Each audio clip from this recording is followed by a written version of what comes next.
आज 21 जुन अन्तर्राष्ट्रिय योग दिवस। अन्तर्राष्ट्रिय योग दिवसको उपलक्ष्यमा 21वटा आसन देखाउन गइरहेका छौँ, जुन यस प्रकार छन्।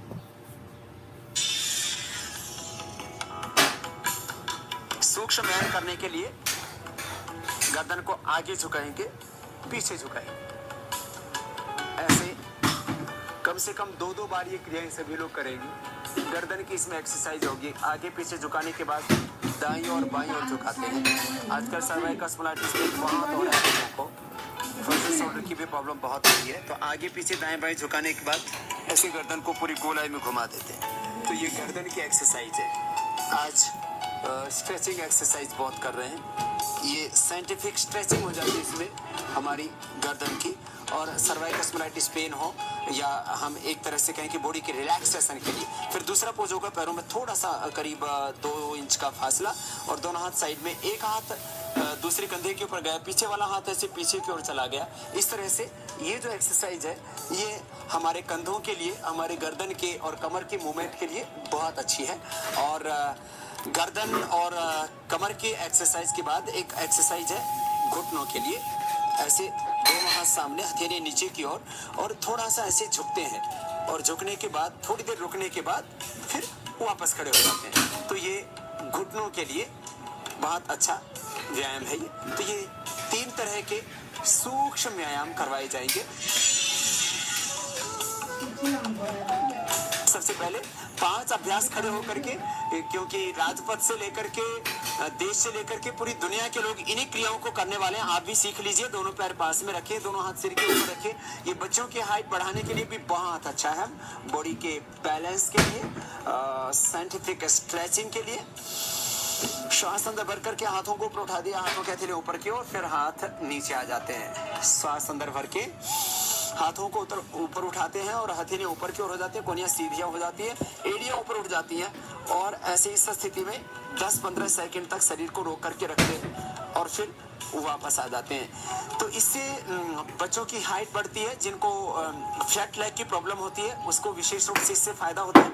इससे एकाग्रता बढ़ती है। शरीर का, इंद्रियों का, मन का संतुलन योग के द्वारा होता है। तो ये ताड़ासन हुआ। वृक्षासन भी इसको बोलते हैं और ध्रुवासन भी इसको बोलते हैं। दाहिना पैर उठाया और एड़ी ऊपर की ओर, पंजा नीचे की ओर, बाएं जंघा से ऐसे टच कर दिया। अब बाएं पैर के ऊपर पूरे शरीर के भार को संतुलित करते हैं। दोनों हाथों को प्रथम प्रणाम की मुद्रा में लेकर के आते हैं और फिर दोनों हाथों को ऊपर उठा देते हैं। दोनों हाथ ऐसे ऊपर उठ जाते हैं और ऐसे सीधे खड़े हो जाते हैं। इससे एकाग्रता बढ़ती है, शरीर का संतुलन बना रहता है। ऐसे इसको दूसरी तरफ से भी करते हैं। ये विद्यार्थियों से लेकर के, युवाओं से लेकर के सबके लिए भी बहुत अच्छा है, क्योंकि संतुलन घटता जा रहा है जीवन में।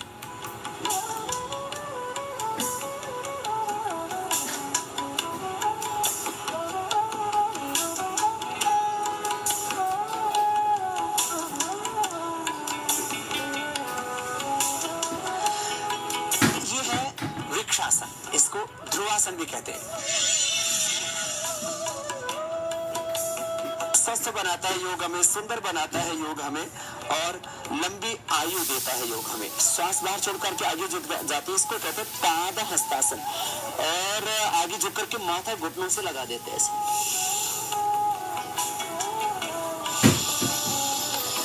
और फिर दोनों हाथ साइड में ले आते हैं। इससे आगे और पीछे की मांसपेशियों का पूरा व्यायाम होता है, पूरी बॉडी का बैलेंस होता है।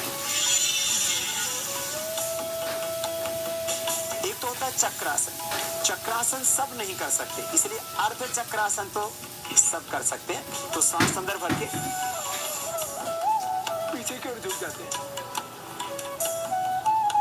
ये गर्दन के लिए, कमर के लिए बहुत अच्छा होता है।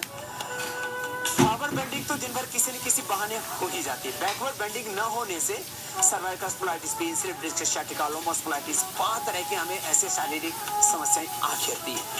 जो लोग ऑफिसों में बैठ करके दिन भर वर्क करते हैं और कुछ नहीं तो ऑफिस में कभी भी आप इस अभ्यास को कर ही सकते हैं। ये अभ्यास ऐसे कर सकते हैं, जब भी कभी थक जाए तो आप ऐसे कर सकते हैं। ऐसे तो बहुत सी पोज है, दूसरी भी और दूसरी पोज है, लेकिन वो इस प्रोटोकॉल में नहीं, इसलिए आपको अभी नहीं बता रहे। तो आप कभी भी इन अभ्यासों को कर सकते हैं। ऐसे भी आदमी जब थक जाता है तो नेचुरली खड़ा होकर के ऐसे जंघाई लेता है, उबासी सी भरता है और अपने आप को रिलैक्स फील करता है। पांचवा पोज है इसमें, दोनों पैर में थोड़ा सा फासला और दाएं हाथ हमने ऊपर उठाया और बाएं हाथ नीचे की तरफ लेकर के गए।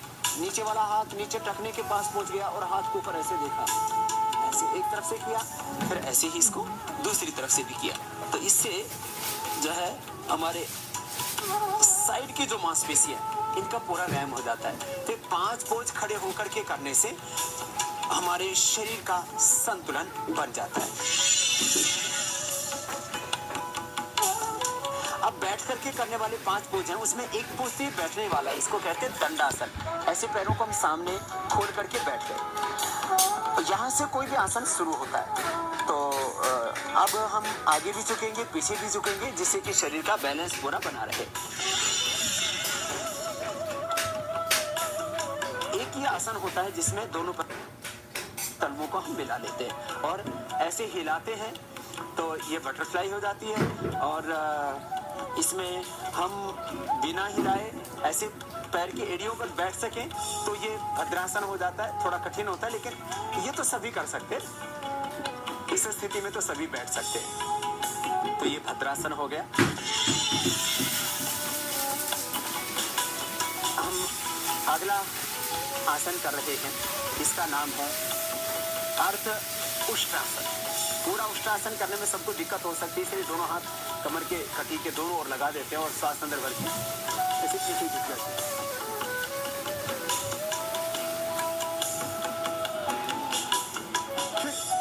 वापस आ जाते हैं आराम से। जिनको वर्टिगो की प्रॉब्लम हो वो धीरे धीरे इसको करना, जिनको घुटनों में अधिक दर्द होगा वो तो इसको कर ना पाएंगे। ये कुछ सावधानी है इसमें।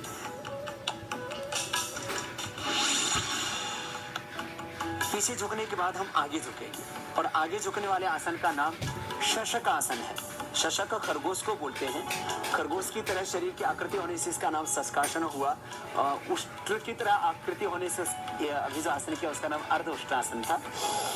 श्वास में बड़ा दोनों हाथों को ऊपर उठा दिया, श्वास बाहर छोड़ के आगे झुक जाते हैं और आगे इतने झुक जाते हैं कि हथेलियां जमीन पर, कोहनियां जमीन पर, माथा भी जमीन पर टिक जाता है। खूब बड़े से रुकने के बाद में और फिर दोनों हाथों को ऊपर उठाते हैं और साइड से नीचे ले आते हैं। दाहिना पैर मोड़ लेते हैं और बायां पैर सीधा होता है, दायां हाथ पीछे जमीन पर टिका हुआ, बायां हाथ ऐसे बीच से डाला, जंघा और पेट के बीच से हाथ को ऐसे रख दिया और ऐसे घूम जाते हैं पीछे की ओर। तो इसको बोलते हैं वक्रासन। पेट के लिए, पेनक्रियास के लिए, डायबिटीज के लिए, पीठ के लिए बहुत अच्छा है। ऐसे पूरे घूम गए।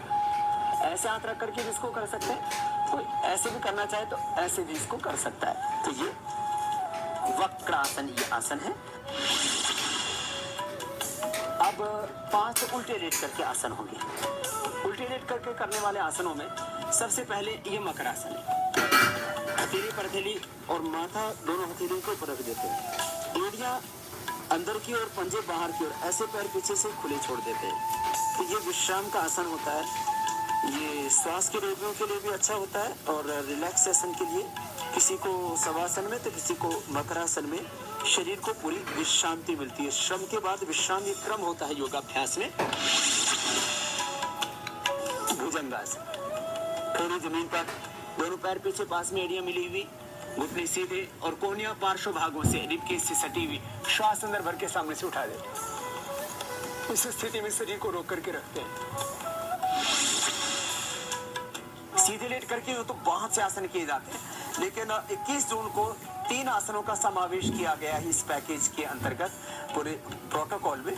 तो उसमें एक आसन है ये कंधरासन, या इसको सेतुबंधासन भी इसको कहते हैं। दोनों पैरों को मोड़ लेते हैं, मोड़ करके और टखने के पास से पैरों को पकड़ लिया, श्वास अंदर भर करके और पूरी कमर को ऊपर उठा दिया गर्दन तक। ऐसे ऊपर जाने के बाद श्वास की गति सामान्य हो जाती है। यह कमर के लिए, नाभि के लिए, धरण के लिए, पेट के लिए, यूट्रस के लिए, जिनको यूट्रस प्रोलप्स की प्रॉब्लम है, एनस के प्रोलप्स की प्रॉब्लम है, कमर का कोई भी दर्द है, पेट की कोई भी समस्या, उसके लिए ये बहुत ही अच्छा आसन है। एक आसन जिसको बहुत लोग जानते हैं, पवन मुक्तासन। पवन मुक्तासन का काम है गैस्ट्रिक की प्रॉब्लम को ठीक करना। कमर में दर्द होता है तो सिर नहीं उठाते हैं, सांस बाहर छोड़ के पैरों को ऐसे दबाते हैं, हाथ की उंगलियों को ढिलो कर लेते हैं और घुटनों को छाती से लगाते हैं, सिर उठा करके नासिका लगाते हैं घुटनों से। थोड़ी देर इस स्थिति में बने रहते हैं, दोनों पैरों की पंजे नीचे की ओर दबे रहते हैं, श्वास बाहर होता है, पैर सीधे कर देते हैं। ये तीसरा पोज है फिर शवासन का। दोनों पैरों में थोड़ा फासला, हर जगहों से थोड़ी दूरी पर, श्वासों पर नियंत्रण करते हैं अपना, साक्षी भाव से देह को देखते हैं। ये सत्य है, हम शरीर, इंद्रियों, मन से परे, शुद्ध, शांत, ज्ञानमय, तेजोमय आत्मा है। कपालभाति, जिसमें श्वासों को बाहर छोड़ते हैं एक लय के साथ। 1 सेकंड में 1 stroke, 1 second 1 stroke. This is the safe practice of Kapalbhati pranayama.